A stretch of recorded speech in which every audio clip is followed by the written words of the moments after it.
kasado na ang pagsisid sa Taal Lake. Yan ang tinatawag na ground zero sa missing Sabongero case kung saan itinapon umano ang mga biktima. Nasa Laurel, Batangas si Andrea Salve para sa kanyang live agenda report. Andrea, ano na ang latest development dyan?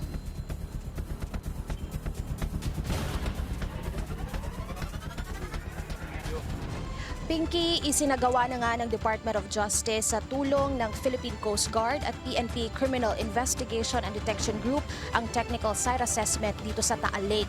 Ito raw ang unang hakbang sa kanilang paghahanap sa mga nawawalang sabongero.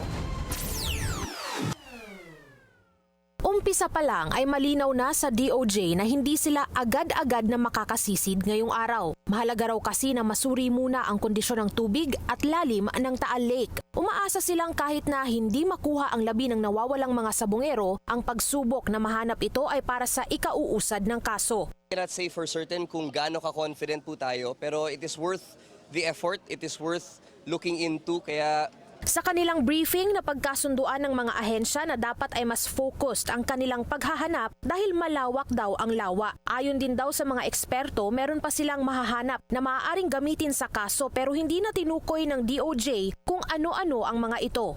Bagaman aminadong mas makakatulong na mapalakas ang kaso kung may mahanap silang mga labi, ang kailangan umano nila sa search and retrieval operations ay ang patotohanan na may naganap na pamamaslang. Ayon pa kay Asek Clavano, they do not want to leave any stone unturned.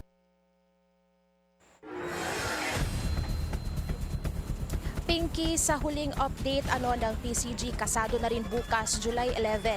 Yun na yung mismong magiging unang araw ng pagsisid ng kanilang technical wreck divers sa Taal Lake. Yan ay kung magiging maganda ang lagay ng panahon. Pinky. Okay, so bukas na pala yan, Andrea, July 11. Pero gaya ng sabi mo, importanteng kailangan maganda ang lagay ng panahon. Andrea, may nabanggit ba ang Coast Guard kung gaano katagal nila inaasahan ang dive o kaya yung retrieval operations?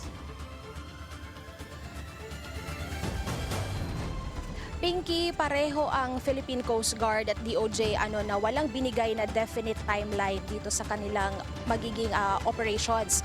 Pero moving forward, simula bukas ay araw-araw na nila itong gagawin.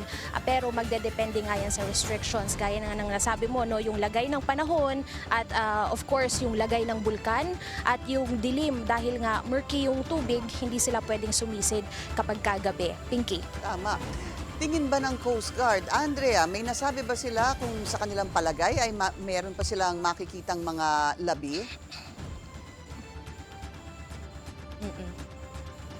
Sa parte ng PCG, Pinky, they're more on the operational detail side, yung technical aspect nitong operations. Pero ayon nga sa DOJ, kay Asek Clavano, ay wala naman talagang garantiya kung meron silang makukuha pang mga labi rito. What they're doing right now is just to assure the public na all leads are pursued sa kasong ito. Lalo itong testimony ni alias Toto, yung ating whistleblower, ang itinuturing nilang one of, if not the biggest leads sa kasong ito. At saka sinabi rin ni Asek Clavano kanina na kung may makukuha nga silang labi ay mas magiging makakatulong yon na mapalakas pa yung kaso nitong missing sabongeros. Pero kung wala, maghahanap sila ng kagaya ng sabi ng experts, pwede pa silang may mahanap na iba pang mga pieces of evidence na makakatulong din sa kaso. Pinky. So gaya ng sabi ni Andrea, ang plano ay ang sisid mangyari yan bukas. Andrea, andyan ka kahapon compared to today, parang mas maganda ang lagay ng panahon ngayong araw. Tama ba?